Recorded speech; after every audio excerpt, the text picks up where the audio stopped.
Hi, Bill Burnett with Fellowship of Christian Athletes, and we're talking about what it means to be a coach. And we're taking material from Call to Coach, which is with Cross Training Publishers. I want to give them that credit, but there's some great material there. And we're going to be looking at a coach sacrifices for others today. John 15, verse 13, greater love has no man than this, that someone lay down his life for his friends. Wake Forest University baseball coach Tom Walter took one for the team when he donated a kidney to a freshman outfielder, Kevin Jordan. I feel I was meant to be here with Kevin, said the 42-year-old Walter, whose players call him Walt. 2 days before he had enrolled at Wake Forest for the fall semesters, doctors told Jordan that he needed a kidney transplant as soon as possible.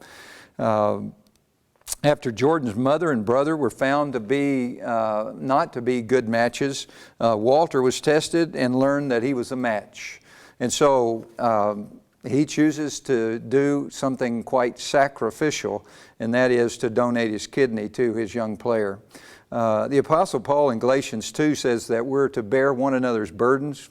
In John 13, he says that we're to love one another in the same way that God loves us. In Acts 2, Luke tells us about what the early church was like as they looked out for one another, how they served one another in such a sacrificial manner. Clearly, the Lord is pleased when we show that type of active love. True sacrificial love is demonstrated when we care for someone in a real and authentic way. Nothing, absolutely nothing touches people like love. And God will give you as a coach an opportunity to demonstrate sacrificial love to all kinds of people that come your way in coaching. I mean, you've got the players, you've got their parents, you've got other coaches, you've got all kinds of people in the community that look up to you, and you've got a chance to be a sacrificial witness to them. Romans 5, verses 6 through 8, talks about while we were weak, at the right time Jesus Christ died for the ungodly. For no one will die for a righteous person, though perhaps a good person might dare to die for one. But God shows His love for us in that while we were yet sinners, Christ died for us. You know, here in chapter 5 of Romans, the Apostle Paul is really kind of building his argument that peace in God comes through faith in Jesus Christ. And he goes back to the time of Abraham, and he talks about how Abraham was counted or deemed righteous because of his faith in God. And so we find that Paul, this goes with that argument in Romans 4, but in Romans 5 he really comes back to the point that Jesus died for us when we weren't just unworthy, we were enemies. What motivates you to sacrifice time and energy for your athletes and for others? Well, maybe it's your desire to help your athletes, or maybe it's a sense of duty, or maybe you just enjoy teaching, or whatever it might be. And there are many reasons that a coach might sacrifice for his team. For the Christian, though, the Christian coach, the primary reason must be love.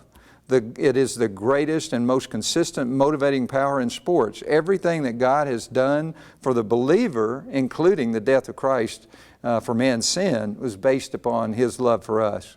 No one has ever given so much for a people so unworthy. It's not even that we, as I said a little bit ago, were unworthy, but we were His enemies. We did not have a clue. God has demonstrated His love for us. My desire to sacrifice for others, I will say, is fully understood when we consider the magnitude of Christ's sacrifice for us. In Romans 12:1 tells us, I appeal to you, brothers, that you offer your bodies as a sacrifice to God. Because of the mercies of God, you offer your bodies as a sacrifice to God, and that you present your bodies to Him, for it is your most reasonable way to show God you love Him. The key to spiritual victory is not getting all you can, but giving all that you have. By understanding His mercy for us, I am motivated to live a sacrificial life for others rather than trying to selfishly advance my own agenda. Coach, remember Christ and sacrifice for others this week as you serve Him.